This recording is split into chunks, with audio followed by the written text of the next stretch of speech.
mandi di sungai menjelang malam atau terlalu sore itu udah nggak boleh karena jalan menuju sana kan memang gelap dan sepi gitu ya kan. Selain karena penerangannya terbatas, Suster Corlin sama Romo Johan ini juga nggak mau sampai terjadi hal-hal yang tidak diinginkan sama si anak-anak ini. Makanya memang harus ditaati kali lah peraturan itu.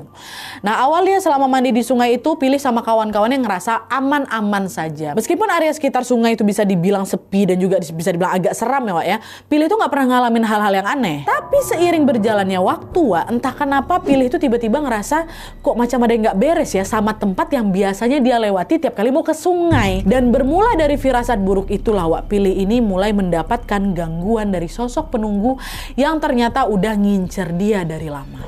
Gangguan apa? Kita masuk. Nah jadi Wak, pada suatu sore waktu pulang mandi dari sungai, tepatnya waktu ngelewatin jalan setapak di area pohon-pohon bambu itu, Pilih ini tiba-tiba ngerasa kok macam ada yang lagi ngeliatin aku dari jauh ya. Tapi waktu noleh tuh ke arah yang dia rasa ada orang ngeliat itu, atau ke arah kanan kiri atau ketengok ke belakang itu, dia nggak ngeliat ada orang lain Wak selainnya rombongannya. Pilih nanya lah ke kawan-kawannya, kalian ngerasa ada yang ngikutin kita nggak sih gitu? Si Maria kawannya jawab, enggak katanya.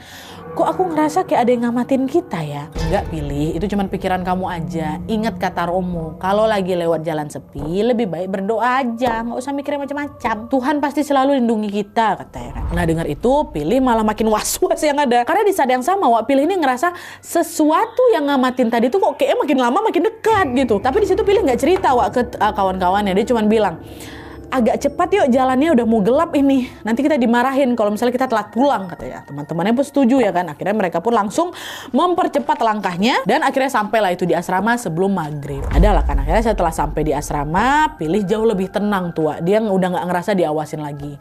Pilih pun beraktivitas kayak biasanya.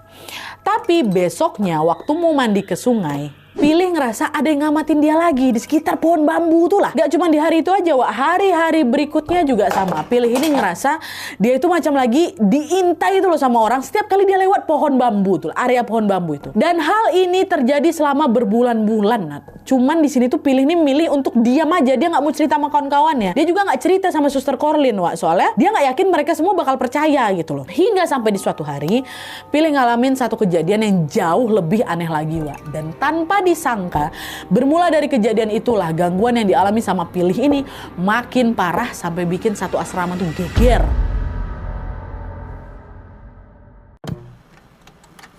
Nah jadi pada suatu sore nih Wak ya, 5 kawan sekamarnya si Pilih ini, Maria, Sinta, Rina, Eli sama Yohana, berangkat mandi duluan ke sungai Wak, bersama dengan kawan-kawan yang lain juga. Nah waktu itu Pilih nggak berangkat karena si Pilih ini lagi ada urusan di asrama. Pilih bilang, udah kalian duluan aja nggak apa-apa, nanti aku nyusul, palingan jam 4 udah selesai kok gitu. Ya udah kami duluan ya, nanti nyusul loh Le, jangan sampai kesorean gitu. Oh siap kata si Pilih. Dah urusan Pilih waktu itu selesai sekitar jam 4 Wak, dan dia pun langsung lah itu kan nyusul jalan sendirian ke sungai.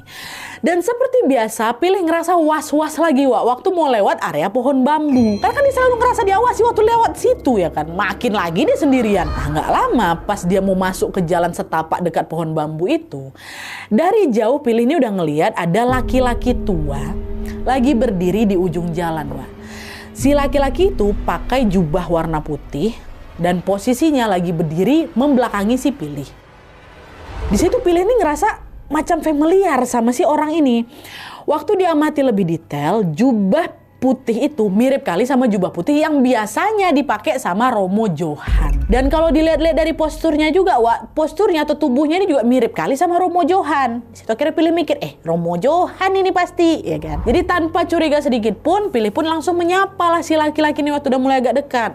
Sore Romo katanya. Nah pas disapa, laki-laki itu noleh memang Wak. Dan betulan memang itu Romo Johan. Pilih nanya lagi, oh Romo udah lama di sini gitu kan. Tapi bukannya dijawab Wak, Romo Johan ini malah diem aja sambil dia ngamatin si Pilih dari atas sampai bawah Wak. Dan tatapannya tuh tajam dan dia tuh nggak senyum sama sekali itu loh. Berbeda dari Romo Johan yang biasanya selalu memang ramah, murah senyum. Nah ngeliat ekspresi itu, Pilih mikir, ini jangan Romo Johan marah nih sama aku. Kan gak biasanya dia diem kayak gini aja. Akhirnya Pilih bilang, maaf ya Romo, saya kesorean ke sungainya soalnya tadi ada urusan di asrama. Jangan marah ya Romo ya gitu. Pilih pikir Romo ini marah karena dia terlalu sore pergi ke sungai. Nah habis bilang kayak gitu, Romo Johan tiba-tiba ngomong pakai bahasa daerah setempat. Dia bilang gini, Katanya gitu, Wak.